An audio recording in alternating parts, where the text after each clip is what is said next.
Bonjour et bienvenue dans cette nouvelle vidéo intitulée Tarte ou pas tarte, ce n'est pas de la cuisine mais du vocabulaire.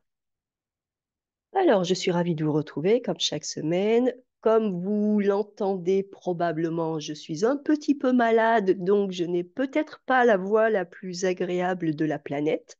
Je m'en excuse, mais voilà, j'ai quand même décidé de vous donner votre vidéo en temps et en heure afin que vous puissiez progresser en vocabulaire. Alors, comme on le voit, j'ai mis des jolies photos de tartes aux fraises, bien que en France, ce ne soit pas la saison, mais tout de même, je les ai trouvées très très jolies, ces petites tartes, ces tartelettes. Et je vous explique, je commence l'article en vous expliquant que le matin où j'ai rédigé cet article, eh bien, en essayant justement de créer un cours et dans la partie technique de ce cours, je me suis dit que c'était pas de la tarte. Et en m'entendant prononcer cette expression, ça m'a fait sourire parce que j'essaie toujours d'être attentive aux expressions que j'emploie ou celles que j'entends. Et j'ai donc décidé de consacrer un article à cette expression c'est pas de la tarte, puisque au niveau perfectionnement, eh bien, ce sont justement ces expressions qui vont faire toute la différence parce qu'il faut pouvoir les comprendre et savoir les différencier de leurs petites sœurs, c'est-à-dire des expressions qui leur ressemblent, mais qui sont néanmoins différentes. Donc, au niveau intermédiaire, on peut se tromper entre deux expressions, entre c'est tarte, c'est pas de la tarte. Au niveau perfectionnement, il vous est demandé de pouvoir distinguer chacune de ces expressions, de pouvoir bien les comprendre. Donc, ce que je fais, comme d'habitude, je suis partie de cette expression c'est pas de la tarte. Et puis, je lui ai accolé, j'ai mis avec d'autres expressions dans lesquelles on utilise le mot tarte, de façon à ce que vous compreniez bien les différences d'usage, d'emploi, de sens. Comme je le précise, je ne sais pas pourquoi les Français ont quoi que ce soit contre ces charmantes petites tartes qui, d'autant plus, sont délicieuses, les délicieuses tartes aux fruits de nos étés. Mais toujours est-il que dans la langue française, se faire traiter de tarte, eh bien, ce n'est pas très positif. Donc, je vous propose de me suivre pour notre exploration linguistique de la semaine. C'est tarte. Alors, c'est tarte signifie c'est ennuyeux. C'est ennuyeux, c'est rébarbatif. C'est, voilà, on va dire de quelque chose de tarte, de complètement tarte, d'absolument tarte, que, on va qualifier quelque chose de tarte lorsque c'est ennuyeux. Et cette expression familière est synonyme d'autres expressions familières comme c'est rasoir ou c'est barbant. Une autre expression synonyme, mais argotique cette fois-ci, serait c'est emmerdant ou c'est chiant. Donc, à utiliser avec modération. Je vous les donne parce que je pense qu'il est important de les connaître, mais par contre, ne les utilisez pas trop. Utilisez c'est tarte, c'est rasoir, c'est barbant. Utilisez c'est ennuyeux, c'est rébarbatif. Voilà. Alors, je vous donne quelques exemples. Je suis allée écouter ce concert, mais qu'est-ce que c'était tarte. En plus, ça a duré 3 heures. Nul, nul, nul. J'essaie de terminer ce roman, mais il est complètement tarte. Je n'aime pas faire les exercices de notre cours, je trouve toujours que c'est tarte.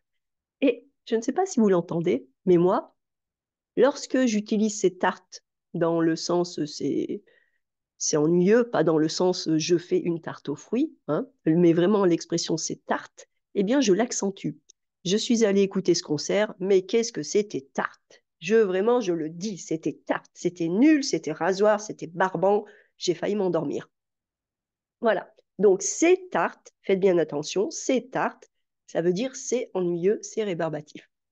Ensuite, nous avons tu et tarte. Alors, lorsque l'on dirige cette remarque directement vers une personne, eh bien, on la qualifie de stupide, un peu bête, mais aussi de personnalité lourde, insistante, qui ne comprend pas vraiment la situation, qui est ennuyeuse. Donc, ça va vraiment dépendre un petit peu du contexte.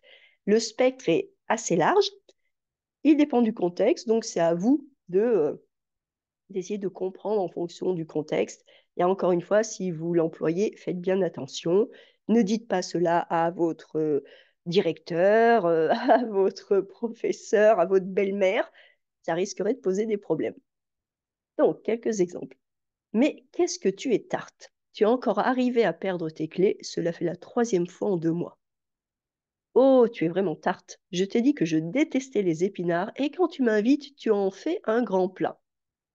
Bravo, mais quelle tarte! Tu as mis du sel dans le gâteau au chocolat. C'est immangeable maintenant. Mais qu'il est tarte, ce gosse, cet enfant. Il ne peut pas jouer calmement dans son coin. Il faut qu'il nous interrompe toutes les 2 minutes. Donc là, vous voyez que tarte, c'est l'idée de quelqu'un qui est gênant ou de quelqu'un qui est stupide ou voilà, quelqu'un qui ne fait pas attention. Et encore une fois, il s'agit d'une expression familière qui n'est pas positive, donc que vous allez employer en faisant bien attention. Vous allez l'employer avec parcimonie, pas trop. Et uniquement, voilà, il ne faut pas qu'il y ait de rapport hiérarchique. On ne peut pas dire tu es tarte ou vous êtes tarte à un supérieur hiérarchique ou à quelqu'un qu'on ne connaît pas. Non, ça ne passerait pas. Alors, on en arrive à c'est pas de la tarte. C'est pas de la tarte, c'est l'expression que moi j'ai prononcée l'autre jour et qui a déclenché cet article. Alors, c'est pas de la tarte. Donc, si on parlait correctement des premières choses, on commencerait par mettre la négation entière. Ce n'est pas de la tarte, avec le N, N apostrophe. Mais comme cette expression est familière et s'emploie principalement en français parlé, eh bien, vous pensez bien que la négation est malmenée et que elle est tronquée, il en manque la moitié. C'est pas de la tarte signifie c'est difficile, c'est compliqué. Donc, attention, c'est tarte signifie que c'est ennuyeux, que ce n'est pas intéressant. Tu es tarte signifie que tu es un peu stupide, ennuyeux, lourd. Et c'est pas la tarte signifie c'est difficile. Faites bien attention. Donc, on emploie cette expression, c'est pas de la tarte, lorsque l'on est confronté à une difficulté ou lorsque l'on est frustré. J'ai réussi à faire cette randonnée, mais vraiment, c'était pas de la tarte. Je ne vais pas la refaire de sitôt. Tu veux m'aider? D'accord, mais je te préviens, c'est pas de la tarte, il va falloir se concentrer. C'est pas de la tarte, ce truc-là. Cela fait 2 heures que j'essaie de faire fonctionner cette machine et rien n'y fait. C'est vraiment pas de la tarte. Voilà. Donc, ce que je vous ai présenté là, ce sont ces 3 expressions. C'est pas de la tarte, tu es tarte, c'est tarte. Je vous les présente en parallèle de façon à ce que vous puissiez les comparer. Et ça, c'est la façon de faire qui est, à mon avis, la meilleure lorsque vous êtes au niveau perfectionnement, parce qu'on ne vous pardonnera pas, si vous passez un examen, on ne vous pardonnera pas de vous tromper entre c'est tarte et c'est pas tarte, et tu es tarte et c'est pas de la tarte. Vous devez comprendre et connaître les différences entre ces différentes expressions. Et vous ne devez pas oublier, mélanger, oublier un mot et le remplacer par un autre. Ça ne passerait pas. Donc, c'est justement ce que je vous propose dans le cours sur les expressions françaises que vous trouverez sur mon site de cours sandrinescoffier.com/apprendre. C'est le site sur lequel vous trouverez également le cours de perfectionnement intégral. Et si vous descendez, vous allez trouver le cours sur les expressions françaises. Donc, dans ce cours sur les expressions françaises, vous avez plus d'une centaine d'expressions que je passe en revue à l'aide de vidéos, de fichiers PDF, de cours, d'explications. Vous avez des tests, des quiz, des jeux, des activités à faire pour vérifier votre compréhension. Et à chaque fois, toujours dans l'optique de votre perfectionnement en français, eh bien, ces expressions sont mises en rapport les unes avec les autres dès qu'il y a une expression qui ressemble un petit peu, mais qui a tout de même des nuances dans les emplois ou la signification. Donc, c'est un cours qui est extrêmement complet, dans lequel vous avez vraiment tous vos fichiers. À chaque fois qu'il y a un fichier, eh bien, en fait, ce fichier va vous donner beaucoup d'expressions parce que je m'amuse vraiment à aller dans le vocabulaire, à creuser, à vous donner beaucoup plus d'informations, des explications, des tas de choses. Donc, lorsque vous allez sur ce cours, vous allez vraiment avoir des ressources assez fouillées qui vous aideront à, à bien comprendre ces expressions. Je vous donne vraiment l'expression dans sa globalité. Donc, je vous explique le vocabulaire, je vous donne vraiment tout le vocabulaire, les expressions, des exemples, encore des exemples, et de façon à ce que vous puissiez vraiment améliorer et progresser. Donc, n'hésitez pas. Si vous voulez progresser par rapport aux expressions françaises d'une façon vivante, avec vraiment des vidéos, des fichiers, des tests, eh bien, je vous invite à venir suivre ce cours. D'autant plus que, comme mes autres cours, lorsque vous l'achetez, vous l'avez en illimité, il est à vous, vous le gardez. Donc, vous pouvez l'étudier en 3 semaines, en 6 mois, en un an. Vous bénéficiez de tous les ajouts, tout ce que j'ajoute, tout ce que je mets en plus, toutes les nouvelles expressions que j'étudie, toutes les nouvelles activités, eh bien, vous en bénéficiez. Donc, c'est un cours qui vous offre toute la liberté de travailler quand vous voulez, comme vous voulez.